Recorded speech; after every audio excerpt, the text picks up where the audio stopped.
Hello बेटा, चलो question number 4 exercise 4.3 का फाइंड द मिडल टर्म और टर्म्स।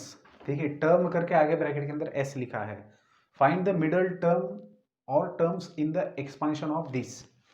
नीचे कुछ बायनोमियल दिए हैं, उनका एक्सपांशन है। इसका पावर लिखा नहीं मैंने, 11 है, ठीक है। सो इन सभी एक्सपांशन में जो मिडल टर्म आएगा वो आपको लिखना है। फाइंड द मिडल टर्म, सीधा मिडल टर्म लिखना है, ना कोएफिशिएंट की बात हो रही, कुछ नहीं। अब सवाल ये पैदा होता है कि हमें पता है कि जनरल टर्म किसी भी बायनोमियल का कैसे लिखा जाता है। हमें ये अच्छे तरीके से पता है कि how to write general term या फिर how to find general term of the given binomial expansion. लेकिन हमें अभी मिडल टर्म निकालने के लिए बोला गया है। तो अगर हमें ये पता चल जाए कि वो मिडल टर्म कितने कौन से नंबर का है तो हम लोग निकाल सकते हैं। तो मिडल टर्म निकालने के लिए अब ये सोचना पड़ेगा कि भैया कौन से किस बाइनोमियल एक्सपांशन में, मतलब कितना पावर होने के बाद में कितने मिडल टर्म हो सकते हैं। क्योंकि जो क्वेश्चन पूछा गया है उससे ये समझ में आता है कि कुछ बाइनोमियल एक्सपांशन ऐसे हो सकते हैं कि जिसके अंदर मिडल टर्म एक ही रहेगा, और कुछ बाइनोमियल एक्सपांशन ऐसे हो सकते हैं जिसके अंदर मिडल टर्म दो रहेंगे। तो ये कैसे पॉसिबल है कि मिडल चीज दो हो? तो ये क्यों पॉसिबल है, देखिए यहाँ पर देखिए। सबसे पहले आप इस बात को ध्यान में लीजिए, जो पहला लेक्चर मैंने लिया था उसके अंदर बताया था कि a plus b whole raise to n के एक्सपांशन में कितने टर्म्स होते हैं। इसके अंदर टोटल होते हैं n+1 टर्म्स, ठीक है। मतलब अगर आप 10th पावर ले रहे हो, a plus b whole raise to 10 है, a plus b whole raise to 10 ले रहे हो तो इसके अंदर 11 टर्म्स आएंगी इसके एक्सपांशन में। अगर a plus b whole raise to 15 ले रहे हो तो इसके अंदर 16 टर्म्स आएंगी। इतना तो आप लोगों को पता है। तो बेटा सोचिए कि अगर n आपका इवन होता है और n ऑड होता है तो क्या क्या चेंजेस होंगे। देखिए n अगर आपका इवन है, मतलब पावर अगर इवन है, तो जो नंबर ऑफ टर्म्स आएंगी वो ऑड आएंगी, क्योंकि आपको n के अंदर एक ऐड करना पड़ेगा। जैसे अगर n इवन है मतलब 10 नंबर है तो नंबर ऑफ टर्म्स एक्सपांशन में 11 आएंगी। सो अगर आपका पावर इवन है तो नंबर ऑफ टर्म्स ऑड रहेंगी, नंबर ऑफ टर्म्स जो रहेंगी वो ऑड में आएंगी। अगर पावर 12 है तो नंबर ऑफ टर्म्स 13 रहेंगी, इस तरीके से। और अगर आपका पावर ऑड है तो नंबर ऑफ टर्म्स रहेंगी even, number of terms even में रहेंगी। इवन रहेंगी का मतलब समझ रहे हो ना, इवन नंबर आएंगे ऐसा नहीं, उसके अंदर जितने टर्म्स है वो आंकड़ा इवन नंबर रहेगा। जैसे मान लीजिए कि ये 15 है, मतलब ये ऑड है, तो इसके एक्सपांशन में कितने टर्म्स आ रहे हैं, 16 टर्म्स आ रहे हैं, तो 16 तो इवन नंबर है ना, इस तरीके से।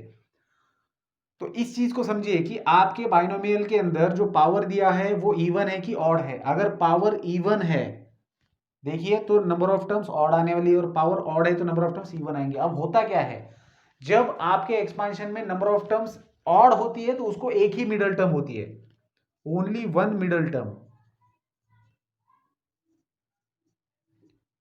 और अगर पावर ऑड होता है तो इवन नंबर्स में टोटल टर्म्स आएंगी तो मिडल टर्म रहेंगी दो, टू मिडल टर्म्स, ठीक है। आपको दो मिडल टर्म्स मिलेंगी। कैसे, देखिए अगर किसी एक्सपांशन में मान लीजिए 6 टर्म्स आती है, पावर 5 है तो टर्म्स आएगी 6। अब 6 टर्म्स आई तो मिडल पे देखिए कौन कौन है, ये दोनों भी मिडल पर है। कौन सी, थर्ड टर्म भी T3 भी मिडल में है और T4 भी मिडल में है, क्योंकि दोनों के बाजू में दो दो टर्म्स छूट रही है। लेकिन अगर मान लीजिए पावर आपका 4 है, दैट इज इवन है, तो नंबर ऑफ टर्म्स रहेगी ऑड, दैट इज यहां पर देखिए 1 2 3 4 5, 5 टर्म्स आ गई। पावर इवन है, पावर 4 था तो नंबर ऑफ टर्म्स 5 आ गई, तो मिडल टर्म सिर्फ एक ही है, दैट इज T3। समझे बात को? तो आपको ये देखना है किसी भी बाइनोमियल के अंदर मिडल टर्म निकालते समय कि आपका पावर क्या है। अगर पावर इवन है तो इसका एक्सपांशन करने के बाद में इसके अंदर ऑड टर्म्स आएंगी, दैट इज 12 पावर है तो 13 टर्म्स आएंगी। और अगर 13 टर्म्स आती है तो मिडल टर्म कैसे निकालेंगे, तो सिंपल सी बात है बेटा, 13 को आप, जैसे कितने टोटल नंबर ऑफ टर्म्स है, 13 number of total number of terms है ना, तो आप क्या करो, सीधा इसमें से एक सब्ट्रैक्ट कर दो तो क्या मिलेगा आपको, 6 मिलेगा। तो 6 के बाद की टर्म्स है, ऐसे मान लेना आपको, ठीक है ना। या फिर सिंपली आपको समझ जाता है ना मिडल टर्म कैसे आएगा। जैसे मान लीजिए 13 अगर नंबर ऑफ टर्म्स है तो आपको पता है कि 6 पीछे छूटेंगी 6 आगे छूटेंगी, तो 7th नंबर का टर्म मिडल है ना। तो आप ऐसे भी निकाल सकते हो कि जो भी जितने भी नंबर ऑफ टर्म्स है, जैसे इवन है तो नंबर ऑफ टर्म्स ऑड आ रही है तो उसके अंदर 1 ऐड करके डिवाइड बाय 2 कर दो, बात खत्म होगी। और अगर मान लीजिए इवन है, सॉरी ऑड है, पावर ऑड है, तो होगा क्या, जैसे यहां पर पावर 7 है, ऑड है, तो नंबर ऑफ टर्म्स 8 रहेंगी, तो इसको मिडल टर्म 2 रहेंगी। नंबर ऑफ टर्म्स 8 है तो मिडल टर्म 2 रहेगी, तो वो कैसे निकालेंगे आप लोग, 8 टर्म्स है ना, 3, 3, 6 और 8, तो एक इधर का छोड़ा, एक इधर का छोड़ा, एक इधर का छोड़ा, इधर का छोड़ा, छोड़ा छोड़ा, बची 2 मिडिल टर्म्स, ठीक है ना। तो कौन कौन से नंबर की होगी, T4 और T5 होगी। तो कैसे फाइंड आउट किया T4 और T5, total number of terms कितने हैं बेटा, टोटल नंबर ऑफ टर्म्स कितने हैं, 8 टर्म्स है, ठीक है।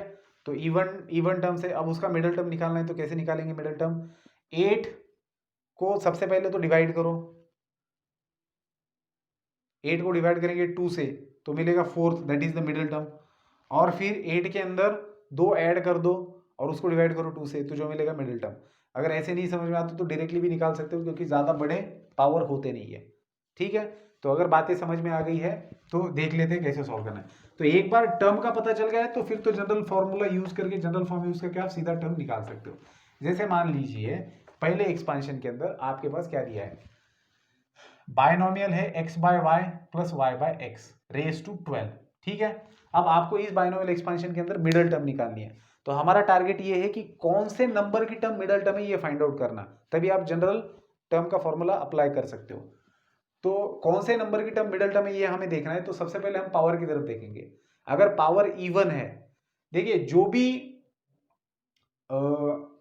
पावर रहता है उससे एक ज्यादा टर्म होती है उसके एक्सपांशन में, मतलब नंबर ऑफ टर्म्स कितनी है, नंबर ऑफ टर्म्स है 13, दैट इज ऑड नंबर है, तो कैसे निकालेंगे आप लोग मिडल टर्म, 13 अगर है तो बेटा 13 में से 13 में एक ऐड कर दो, 13 प्लस 1 14 और उसको डिवाइड कर दो 4 से 2 से, तो मिडल टर्म कौन से नंबर की टर्म मिडल टर्म है, 13 plus 1 divided by 2 that is 7, तो 7th नंबर की टर्म मिडल टर्म है इस एक्सपांशन में, ठीक है। देखिए टोटल टर्म 13 है, तो इधर 6 छूटेंगी, उधर 6 छूटेंगी और बीच में 7th आएंगी, मिडिल टर्म 7th होगी, तो हमारा टारगेट है 7th टर्म निकालना। तो 7th टर्म निकालने के लिए फॉर्मूला क्या है हमारे पास, n क्या है आपका 12 है, सो 12CR। अब r क्या होता है, यहाँ पर जो भी उससे एक नंबर कम होता है। देखो बहुत से बच्चे यहाँ पर जो नंबर है वही लिखकर गलती कर बैठते हैं, इस बात को समझ लेना। हमारा फॉर्मूला क्या होता है, TR+1 के लिए होता है, यहाँ पर जो भी नंबर है उससे एक नंबर कम यहाँ पर आता है। सो पावर क्या है 12C6 इंटू a मतलब x by y raise to n minus r मतलब 12 minus 6 into y by x raise to 6। तो इसका एक्सपांशन करना है 12 11 10 9 8 7, ठीक है, 6 5 4 3 2 इंटू यहां पर बचेगा 6, तो ये तो कैंसिल ही हो जाएगा, ठीक है। तो मिडिल टर्म आपको मिलेगा जो भी इसका कैलकुलेशन आएगा, एक बार चेक कर लेता हूँ आंसर।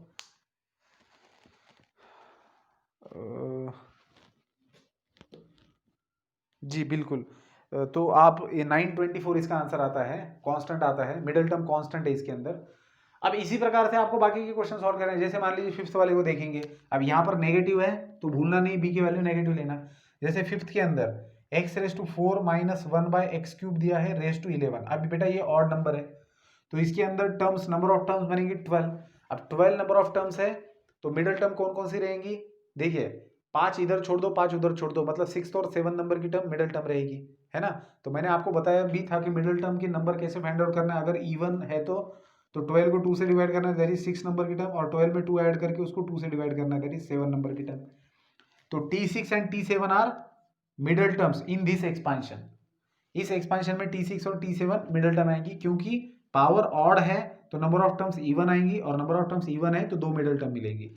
तो T6 और T7 के लिए जनरल टर्म निकालिए, जब बी का वैल्यू रखेंगे तो नेगेटिव रखिए, बात खत्म।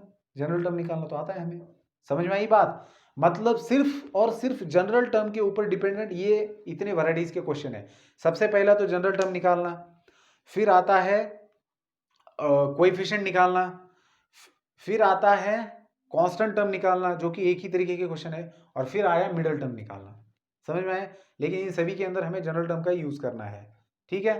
तो उम्मीद करता हूँ कि आप लोग बाकी के क्वेश्चंस भी आराम से और आनंद के साथ में सॉल्व करेंगे, है ना। तो मिलते हैं नेक्स्ट वीडियो में विद द नेक्स्ट क्वेश्चन।